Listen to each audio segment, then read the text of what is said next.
ځکه دا ته یو انسان په یو وارې د دا معشوقه سوه بیا د دا معشوقه سوه بیا د دا معشوقه سوه بیا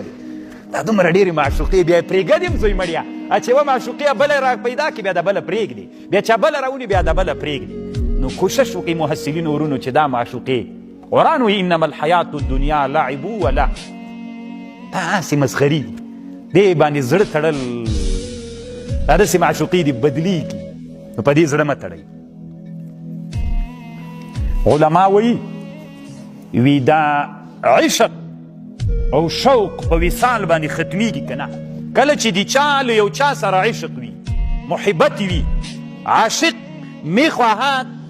به عاشق از همه چیزها برش بسیار محب بسیار خوب ای هستند که وصال به محبوب بکنه امی وصال به محبوب ای از هر چیز برایش بسیار محبوب است اما علما میگه که وقتی وصال آمد و امو وصال